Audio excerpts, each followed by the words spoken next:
everyone, to the inaugural episode of Person of Interest. What is Person of Interest, you ask? Well, it is an unscripted, dynamic, fun conversation with someone who is interesting and who has great things to say on a specific topic. And just we're going to delve into just really whatever comes to mind as well. So today we have Kaye Cullum, who is global head of pharma services, global head of diversity and inclusion for pharma services for Thermo Fischer Scientific. Big title, girl. Big title. I know it. Big title, big word. So, and also, we can't forget, we're going to talk diversity and inclusion today. It has a great story to tell. We're also going to talk about some other things, including her, I would call it an obsession. I would say you like it very much, your TikTok adventure. Talk about that as well. Yes, yeah. It's just a creative outlet. And the fact that, what did we talk about? That you're an avid runner, or you run avidly? Yeah, I run avidly. That's what it is. Yeah. In fact, that's part of my handle at TikTok is Miss_runner, if you want to look it up. Okay, so let's talk diversity and inclusion. And let's talk about really what this it's a huge company. So first of all, maybe touch on what Thermo Fisher Scientific kind of specializes in, but also let's talk about really the priorities for what you're overseeing as head of diversity and inclusion for this phenomenal company. Yeah, so Thermo Fisher Scientific is primarily medical device. Just so happens our group focuses on drug manufacturing, which have been quite busy with vaccine, the coronavirus vaccine. And the priority around diversity and inclusion is, it's not just a business imperative, although it is that, because we now get RFPs that say, if you do not have a diverse workforce, you will not get this contract. And I'm okay with that. But there's also what is, it's just the right thing to do, is to create that inclusion, to create that belongingness. And we can do the numbers all day long. That's easy. But how do we get it to a place where people not just feel welcome, but they are themselves? And that's what we're after. We've got the head part. Now we're after the heart. Love that. It's a great way to put it. So what would you say are ways that you're looking to evolve this within the company and educate people? And just for everybody's sake out there, like, what are things that they can be doing to really have this be top of mind and really seek to understand? Yeah, so that's now you got to know, and we make drugs for a living. I mean, that's what we do. We're drug manufacturing. We're either making drugs, or we're making the ingredients that goes in drugs. So we've got a ton of scientists. And what do scientists like? They like data. But here's what we know is data does not change hearts. Life experiences changes hearts. Is when they start hearing the stories, then they begin that you get their heart. Then they begin to really understand. And one of the best examples is, I was talking to a friend of mine that lives in South Carolina. She's Black, a mom with 2 kids. And her son had a birthday, which seems pretty innocuous. He's 17 years old. He had a birthday. And she said, son, did you get everything you wanted for your birthday? And this is a black teenage boy. And he said, yeah. He said, I just wanted to make it to 17. And I thought, wow. I will tell you, there's not many kids that are white growing up in the United States are saying, I just wanted to make it to 17. And that was just really, it was jarring. Yeah, so very powerful. Yeah, so it's the storytelling. It's hearing stories that I talked to a friend of mine. She she's in Chicago. She said, she's a Black female. She said, Kaye, in 20 years, not one person's ever asked me what it's like to be Black in corporate America, be a Black female in corporate America. And I thought, wow, and it's because people are afraid to have the discussions, both ways. They're afraid. So how do we begin to have that discourse? Yeah. Yeah. So what are ways that people can have that very important conversation? Because I don't think people know how to start. So we need to get them over the hump so they can start Well, these yeah. conversations. So it's interesting because I will tell you, I'm in the world of writing strategies for diversity and inclusion. And and it occurred to me, we always write our strategies for the majority, not the minority. We're saying here, majority, these are the things you need to be doing. You need a diverse interview panel. You need to take out biasness in your thinking for interviews or whatever it happens to be. But then it occurred to me as a minority, because I'm a gay female, and actually it was pointed out to me, I always say you can ask me anything you want as long as you tell 10 other people. And this really good friend of mine said, it is so rare for someone to open themselves up to questions. And so then we started pushing on minorities. Here's your role in helping educate as well. So it's not just one-sided. It's allowing people to ask questions, and so what a difference that has made. Yeah, yeah. And I think people seem to be uncomfortable at times with asking these questions. So I think that from your perspective, you're saying that you want people to ask questions. And obviously in life, it's all about the approach. So Yeah. yeah. And I think, as we've talked also about some work people can do on their own, perhaps with reading certain books. If you have any recommendations or if there are documentaries that people can watch, things like that they can just do quietly on their own. Any recommendations there? Yeah. So it's interesting. I've got a good friend. He's a professor, and he was telling me about a book he's reading, Growing Up White. And it's a Black female that has written this book. She looks white, but she's actually Black. And so there's a number of books out there. One of my favorite is the book Caste by Isabella Wilkerson. And it feels a little academic at first, but it really gets to the heart of where we really changed from being, say, African American to being Black and white, even as we declared on our employment, applications. Just a really great story there. The documentary 13th Amendment, that is such a great documentary. The documentary on Caitlyn, Bruce Jenner, it's we're at a time we got to take the fear out. We have grown in so many ways, Kate. We have learned so much about the universe, about climate, global climate warming. We've learned about even cancer, even in our world of making drugs. But yet we're still in the same place on sexuality and gender fluidity.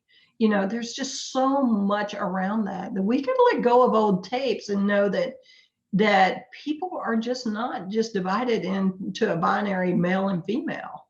And by the way, that's okay. And so when we can get past that, we're freeing up a lot of lives to get to be who they really are.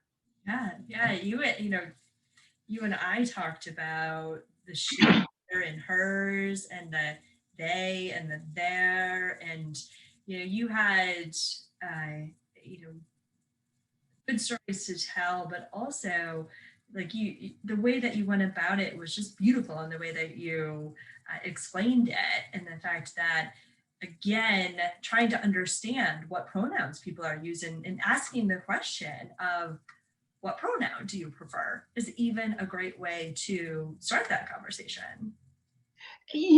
That's such a good point, because people, I would tell you, by and large, would be afraid to even ask which pronoun do you prefer? I think that would be a hard question to ask for some folks. When what was interesting is, and this was the story was a young woman down in Arkansas was talking to somebody that was a consultant, and she looked a bit masculine. And they literally asked her, you know, which pronoun do you prefer? And she was just so happy that somebody cared enough to ask, you know. And so I think asking those questions, it's okay, you know. And I think too is you know, it's the tone and the demeanor that you use. Is it truly seeking understanding, you know? So there's ways to do it, but I think it's time to do that. We need to let people be who they are. Yeah, absolutely. Well, you have a journey, a story to tell, and you know, growing up in Arkansas, and what's the stat that you used? 1 in 16? Yeah. So 1 in 16 have an education or have a college education in Arkansas. So if you went up to say, how many have a master's? Probably maybe 1 in 6. And if you have a PhD, even less than that. But I've always said, I don't think college is the only way you can get an education. I'm not an elitist about that. But if you haven't gone to college and you don't read and you haven't traveled, you've got a pretty myopic world. So how do you open up the aperture that people think beyond the way that you think? And a good example of that is a relative of mine was frustrated because we use the term African American. And I said, well, you do know on the East Coast, people don't ask where you go to church. They ask, are you English? Are you Jewish? Are you Irish? Are you Portuguese? That's the question they ask, you know. Are you Korean? You know, they'll ask that question. We're down south. The question is, where do you go to church? And just because they had never been out of their environment, they were so offended at that. And I said, it just is a way of knowing, you know, what's your origin. And so how do we open up and just get a better understanding of people? Yeah, absolutely. And you know, I do want to point out you were the first to go to college in your family, was that? And now your daughter, she has a PhD, a doctorate in pharmacy. Yep. Yeah. You had quite a journey because you were married to a man before, and now you're engaged to a lovely woman. Like, and you know, tell us kind of about that journey, right? So going from being, okay, well, I'm married to a man, people think I'm straight, to yeah. Well, you know, so it's interesting. It not only had to do with growing up in a very conservative family, I also was raised in a very conservative religion. So there were a lot of factors that wouldn't even let you think about being anything than what you'd traditionally seen. And I remember, you know, being so unhappy in my marriage, and I just couldn't figure out what was wrong with me. Well, then I finally figured it out. But I remember, Kate, so well. My church, it would have been better if I had killed somebody than be gay. Now, let me tell you what that does. So the other interesting thing is once I was able to come out and be myself, my daughter, who was a teenager at that time, wrote me a note on my birthday, and she said, Mom, for the first time I can say happy birthday and know you're truly happy. So the whole family was healed over this, where before there wasn't discord, there just wasn't happiness, you know. So I mean, like the lives that affects, you know, you always think divorce is the worst thing that can happen to a family. That's not always the case. You know, it's not having love and that unconditional love is the worst thing that can happen to a family. Yes. You're a very wise woman. You're a very wise woman. I don't know about that. I've just had some unique experiences. How about that? That is true. But you are very generous with communicating your story so that other people can hear it and learn from it. I'm sure you've inspired many men or women to, find real happiness in the fact that in finding their true selves, they find happiness, whatever that means, right? Right. And, I think it's very inspiring that you not only generously, but very transparently and authentically communicate that. So, Well, so I would tell you, I think if there's one thing that I could pass on, I think it's primarily to women that have this challenge. It's okay for women to be happy. Even when, you feel like you should sacrifice for your family's happiness, your parents' happiness or whatever. But the truth of the matter is, once you get your happiness, it unlocks it for everybody. And that's the thing that I think that a lot of women don't realize is that once you get your happiness, everybody gets happier. mm-hmm. So you are very happy on your TikTok. I know it was what do kids refer to it these days? I am not on TikTok, so first of all, you have to tell people your TikTok, like how they can find you, and what are the things that you're putting out on TikTok? So it is truly TikTok. And it's just a creative outlet. I don't have any one bit of content. I'm kind of all over the place. But I will tell you, I'm on the lesbian TikTok, which is probably the most famous, But I talk about investments. I talk about poker playing. I know it. How cool is that? Because you're an avid poker player. I am, but there's not a lot of female poker players, and so I talk about that. And but you can find me under Mystic_Runner, and you just search for me, and you'll find my content.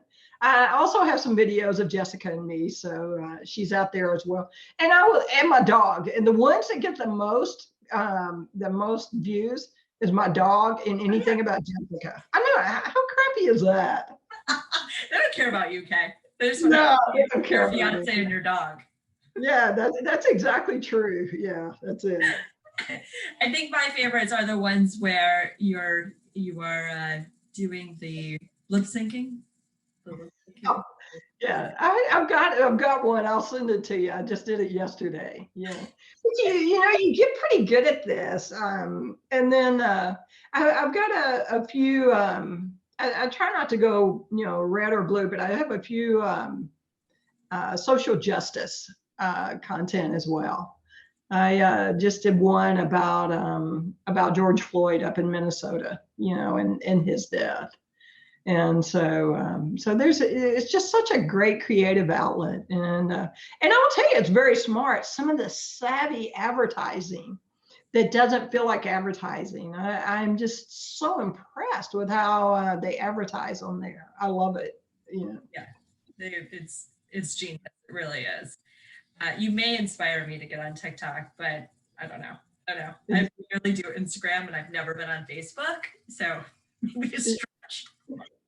Well, you know what? I used to be a huge Facebook poster, and I couldn't do both, so I had to choose one. And I do TikTok, and I think it's just so smart. I will get you and our friends to do a TikTok one day. I've got one in mind, so you'll be TikTok famous. I like it. So last question before we wrap up. As people look to broaden their mindset with diversity and inclusion, what would be the one thing that you would say to them to help them? You know what? I think the number one thing is to listen to the stories. People have a story to tell.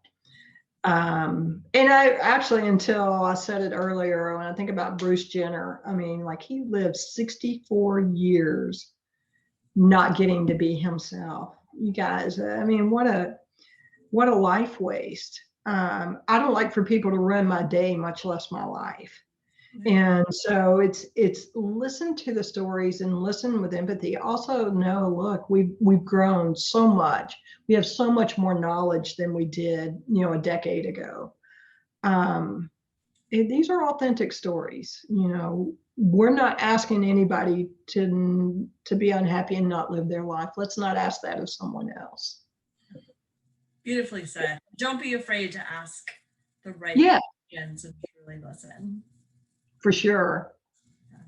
Well, thank you, my dear. This was an absolute pleasure. I look forward to many more discussions and my premiere on TikTok, which we will send out. And thank you, everyone, for listening. Hopefully you made it through. I'm trying to keep these to 20 minutes and have an impact and deliver some value to your day. And, of course, some humor and some levity, because what would life be without that? So thank you, Kaye. This was. Oh, you're welcome. Thank you. Okay.